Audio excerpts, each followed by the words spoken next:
What if everything you've ever wanted was already waiting for you? Not on some distant horizon, not behind some impossible door, but right here, right now, hidden beneath the noise of your own restless mind. The Stoics discovered something over 2,000 years ago that most people alive today still don't understand. Something so powerful, so quietly revolutionary, that it didn't just change how they thought. It changed what they were able to create. Stay with me, because by the end of this video, your relationship with your own mind and your own desires will never be the same. Welcome back to Wisdom of the Stoics. If you're new here, welcome. This channel exists for one reason: to take the ancient wisdom of the greatest philosophical minds in history and translate it into something real, practical, and deeply transformative for your life today. And today, we are going somewhere profound. Most people come to Stoicism looking for strength, for discipline, for armor against the storms of life, and they find it.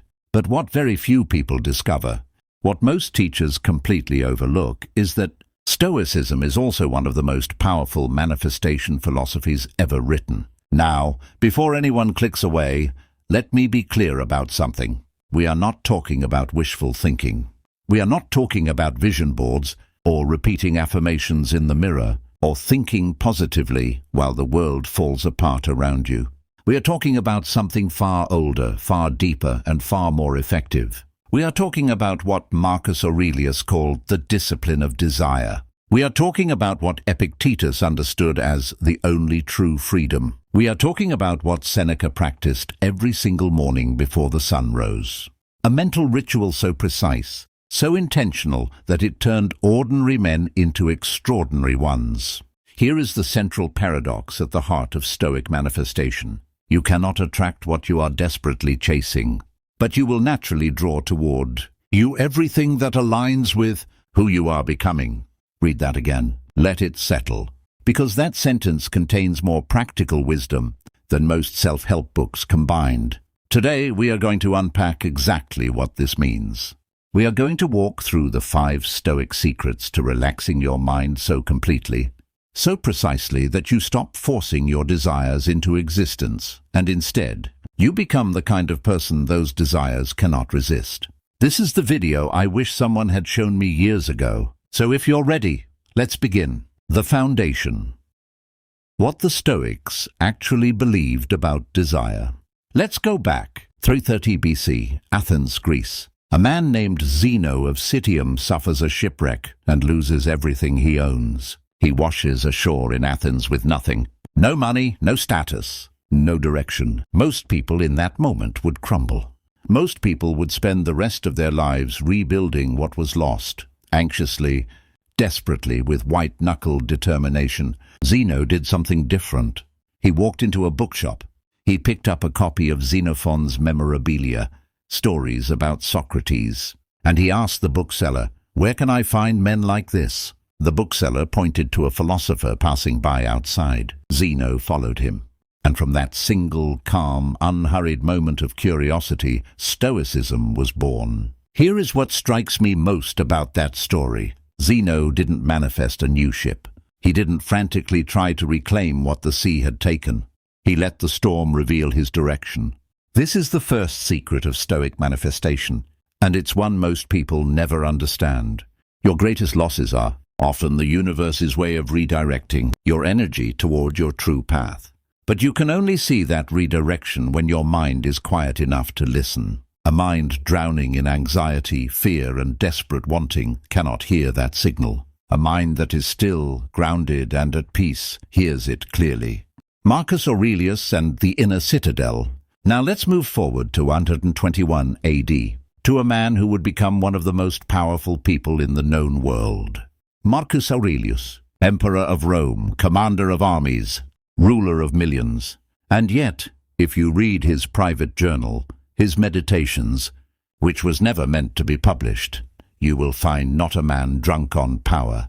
You will find a man in constant, humble conversation with himself. On the very first page, he writes about what he learned from his grandfather: to be gentle and meek, and to refrain from anger and passion. From his father, modesty and manly character. And from philosophy itself, not to waste time on nonsense, not to be credulous when people claim to help others through spells, or exorcism or any such things. Marcus Aurelius ruled the most powerful empire on earth. He commanded armies. He made decisions that determined the fate of millions. And yet he spent every morning, every single morning, in quiet meditation. Not because he was weak, because he understood something that most powerful people never learn. The quality of your outer life is always a direct reflection of the quality of your inner world. He called his inner world the inner citadel, a fortress that no outside force could penetrate, a place of unshakable stillness from which all great action flows. And here is what he wrote in Meditations, Book 4. You have power over your mind, not outside events. Realize this and you will find strength. Power over your mind, not power over the economy, not power over other people, not power over circumstances, power over your mind. And from that one power, everything else becomes possible. Epictetus, the slave who was freer than his master. Now here is where this gets extraordinary. Epictetus was a slave, born in chains, physically disabled. Some accounts say his leg was deliberately broken by his master, living in conditions that most of us cannot even imagine. And yet, Epictetus became one of the most influential philosophers in all of history. How? He discovered one truth that his chains could not touch. He wrote, "Men are disturbed not by the things which happen, but by the opinions about the things." Read that slowly. Men are disturbed not by things which happen, but by opinions about those things. In other words, your suffering is not caused by your circumstances.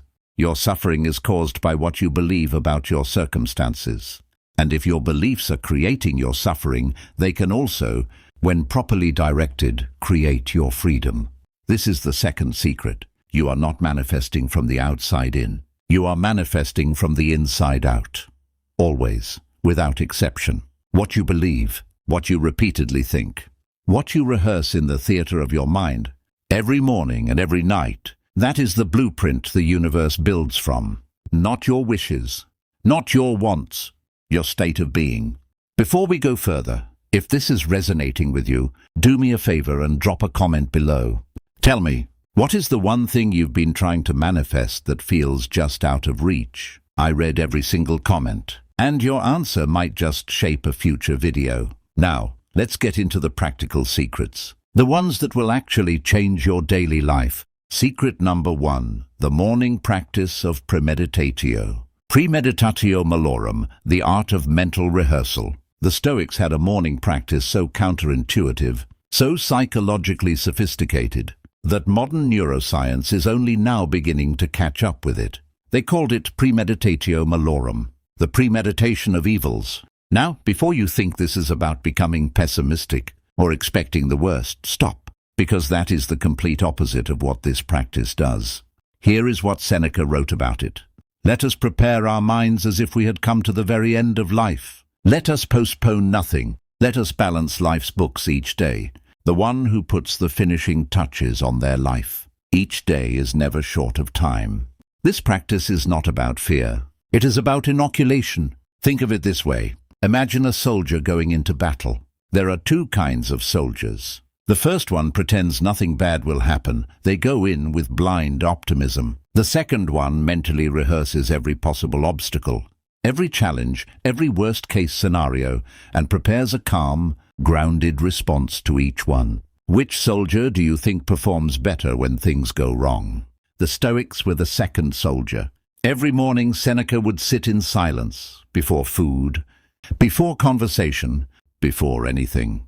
And he would ask himself 3 questions. Question 1, what could go wrong today? Not to spiral into anxiety, but to deprive fear of its power by facing it directly in a moment of calm, when there is nothing at stake. Question 2, how would I respond if it did? Here the Stoic does something extraordinary. They don't just imagine the obstacle. They mentally rehearse the ideal response, the grounded response. The response of a person who is fully in control of their mind. Question 3. What is within my control and what is not? This question is the hinge. This is where most modern manifestation advice falls apart. Because most people spend enormous mental energy trying to control things they cannot control. The economy, other people's opinions, traffic, the weather, how quickly results appear. And every ounce of energy spent there is energy stolen from what you can control. Your thoughts, your effort, your attention, your response. Here is what this practice does neurologically, and this is fascinating.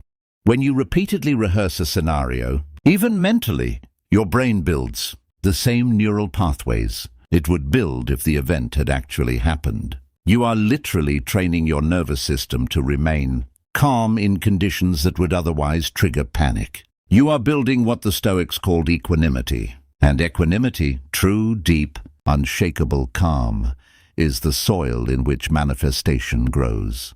Because here is the truth about manifesting your desires. You will never build your best life from a place of anxiety. You will only build it from a place of clarity. Anxiety scatters your energy in 1,000 directions.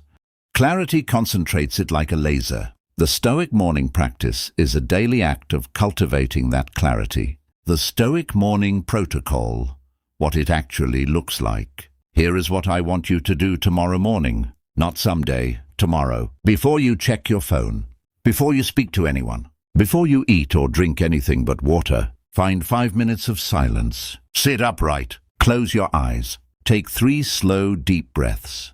Then open your journal or simply hold the questions in your mind and work through these 3 reflections. 1. What is the most important thing I want to create or become today? 2. What obstacles might stand between me and that, internally or externally? 3. How would my best, most grounded self respond to each of those obstacles? Then close the journal and begin. That is the practice. 5 minutes, 3 questions, done with genuine honesty and genuine care. Seneca did a version of this every single day. Marcus Aurelius did too. And the meditations we still read today, those were his morning pages. 2,000 years later, we're still reading them. That is the power of a mind that starts its day with intention rather than reaction. Secret number 2, the discipline of desire, Epictetus's greatest teaching. Now we reach what I consider the most misunderstood and most powerful concept in all of Stoic philosophy. Epictetus called it orexis, the discipline of desire, and his teaching goes like this. Seek not that the things which happen should happen as you wish, but wish the things which happen to be as they are, and you will have a tranquil flow of life. Now, at first glance, that sounds like giving up. It sounds like passive acceptance, like telling yourself that nothing matters, and you should just be happy with whatever you get. But that is not what Epictetus meant, not even close. Epictetus was not telling you to stop wanting things. He was telling you to change the relationship between yourself and your wanting. There is a profound difference between, I need this to happen or I will not be okay, and I deeply want this to happen. I will do everything in my power to make it so, and I will remain at peace regardless of the outcome. The first state creates desperation, and desperation repels. The second state creates magnetism, and magnetism attracts. This is the third secret of Stoic manifestation. Detachment from the outcome is not indifference to the goal. It is the highest form of confidence in the process. Let me say that again. Detachment from the outcome is not indifference to the goal. It is the highest form of confidence in the process. When you are truly at peace with all possible outcomes, when you have genuinely surrendered the need to control the timeline, the method and the exact form your desires take, something shifts. The desperation leaves. The anxiety lifts. Your only job is to be the best archer you can be for the next shot.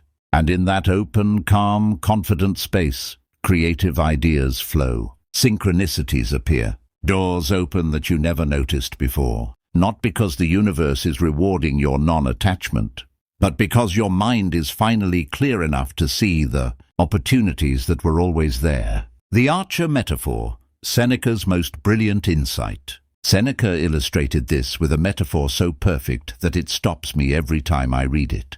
He compared a wise person to a skilled archer. The archer nocks the arrow, draws back the bowstring, aims with every skill and precision they possess. And then, releases. Once the arrow leaves the bow, the archer has done their part. The wind may shift, the target may move slightly, the light may change. The archer cannot control any of that. But here is what the Stoic archer knows, and what separates them from every other archer. They do not stop being an excellent archer at the moment of release. They do not collapse in anxiety as the arrow flies. They do not berate themselves if it falls short. They do not swear never to shoot again.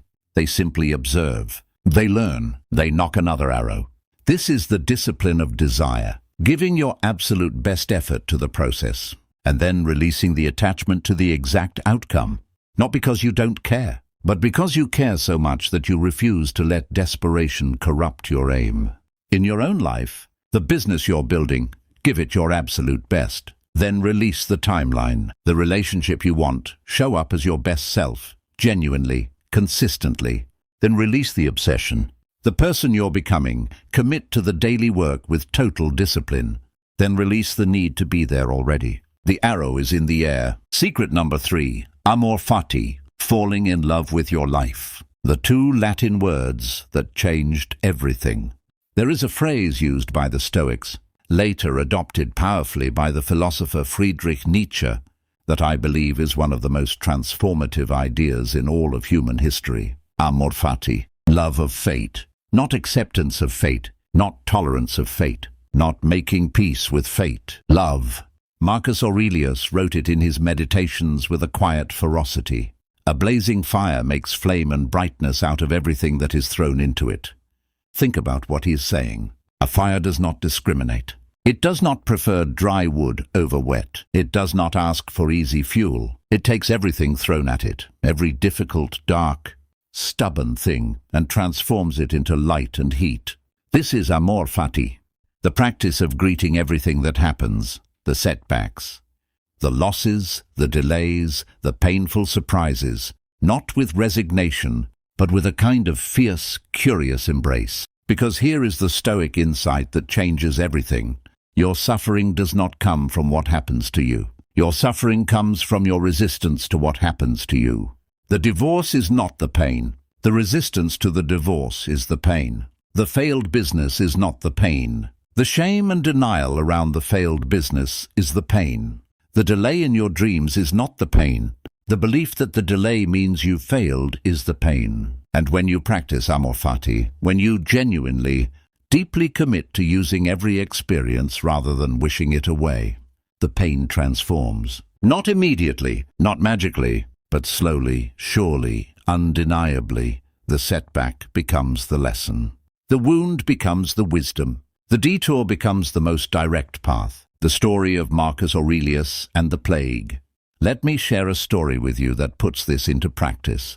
When Marcus Aurelius was emperor, the Roman Empire was struck by one of the deadliest plagues in its history, the Antonine Plague. 5 million people died. Entire regions were devastated. His armies were decimated. Trade collapsed. Most leaders would have fallen into despair. Many did. Marcus Aurelius responded with amor fati. He did not pretend the plague wasn't happening.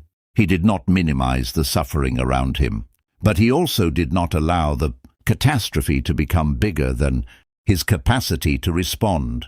He wrote during that period, "It is not death that a man should fear, but he should fear never beginning to live."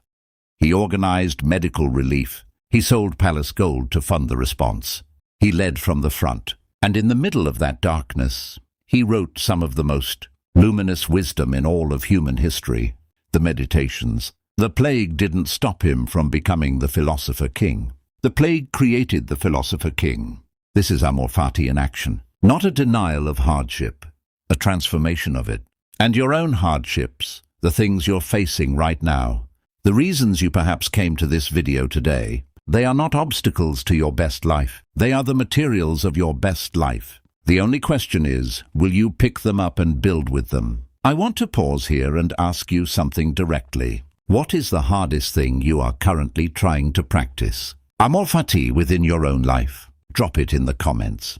No judgment. This community is here for exactly these honest moments. And if this video is opening something in you, please like it. It genuinely helps this channel reach the people who need these ideas most. Secret number 4, the evening review, Seneca's nightly practice. We've talked about how the Stoics began their days.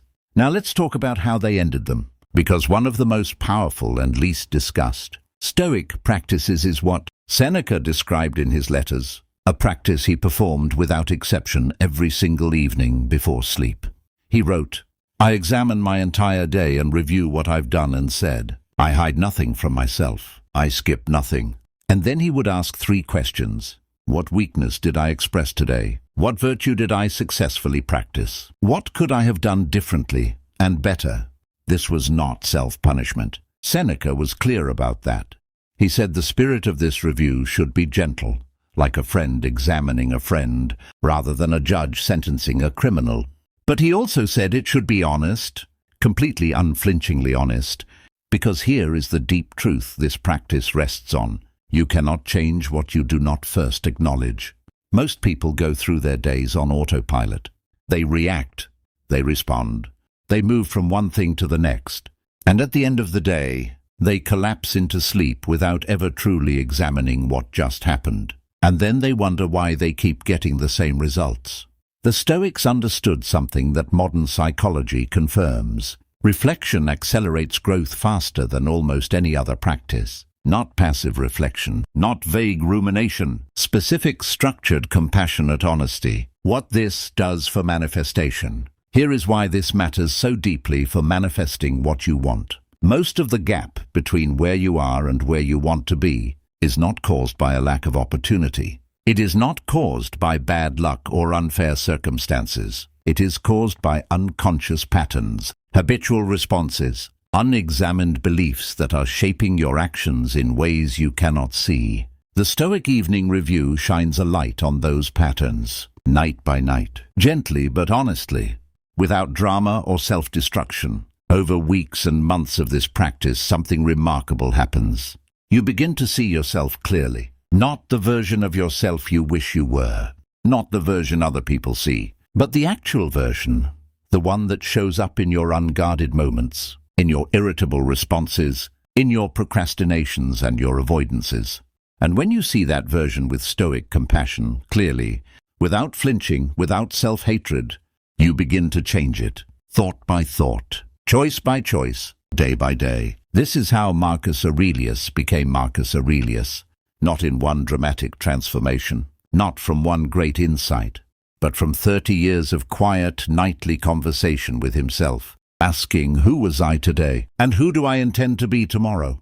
Your evening practice, starting tonight. Tonight, before you sleep, I want you to try this. Set aside just 10 minutes. No phone, no TV, just you, a journal, and 3 honest questions. 1. What am I genuinely proud of from today? Where did my best self show up? 2. Where did I fall short of who I want to be? And why? 3. What is the one thing I want to do differently tomorrow? Not 5 things, not a list. One thing, write it down. Then close the journal, breathe, let it go. You are not carrying that weight into sleep. You are depositing it, consciously noted, consciously released. And tomorrow, you begin from a slightly cleaner, slightly clearer foundation. Do this for 30 days, and I promise you, the person you are at the end of that 30 days will barely recognize who they were at the beginning. Secret number 5, the visualization the Stoics actually used. Negative visualization, the counterintuitive key. Here is the final secret, and I want you to stay with this one, because it will flip everything you think you know about visualization on its head. Modern manifestation culture tells you to visualize your ideal future. See it vividly, feel it, believe it's already yours. The Stoics had a completely different, and in my view, far more powerful approach. They visualized not having what they already had. This practice is called negative visualization, and it is one of the most psychologically profound tools ever discovered. Seneca described it this way: rehearse mentally the loss of what you love. Then you will love it more completely while you have it. Here is how it works. Imagine, truly imagine, that you did not have your eyesight. Picture waking up tomorrow and the world is dark. Now open your eyes. What do you see? What suddenly matters more than it did 10 minutes ago? Imagine you did not have your health. Imagine you did not have the people you love. Imagine you did not have the mind you use to think these very thoughts. Now bring them back. Do you feel it? That quiet, almost overwhelming rush of gratitude. That is negative visualization working. And here is why this is the most powerful manifestation practice in the Stoic toolkit. Why this creates manifestation. Gratitude is not just a pleasant feeling. Gratitude is a frequency. And I don't mean that in a vague, mystical sense. I mean it in a precise neurological sense. When your nervous system is running on lack, on the feeling of not having enough, not being there yet, it is in a state of contraction. Contraction limits perception. It narrows your focus to the problem. It makes opportunities invisible. But when your nervous system is saturated with genuine gratitude, when you have just been viscerally reminded of how extraordinary the ordinary actually is, your perception expands. You see more. You feel more. You connect the dots more readily. You take bolder, more inspired action. This is why the Stoics were such prolific creators. Not despite their philosophy of enough, but because of it. Marcus Aurelius governed an empire and wrote immortal wisdom. Seneca advised the most powerful men in Rome and wrote over 100 letters and essays. Epictetus, owning nothing, created a philosophical school that influenced centuries. They were not limited by contentment. They were empowered by it, bringing it all together. Let me give you the full Stoic manifestation practice as a single, coherent daily rhythm. Morning, 5 minutes, premeditatio malorum. 3 questions. Set your intention. Identify your obstacles. Plan your ideal response. Throughout the day, discipline of desire. Give your best to the process. Release your grip on the outcome. Act from strength, not from fear. Midday, 3 minutes. Amor fati check-in. Whatever is happening, ask yourself, how can I use this? What is this moment asking me to become? Evening, 10 minutes, the Seneca Review. 3 honest questions. 1 intention for tomorrow. Then release it. Rest. Before sleep, 2 minutes. Negative visualization. Think of 3 things you would be devastated to lose. Feel the gratitude of still having them. Sleep in that gratitude. That is the full practice. 20 minutes a day. 2,000 years of tested wisdom available to you, starting today. I want to close with something personal.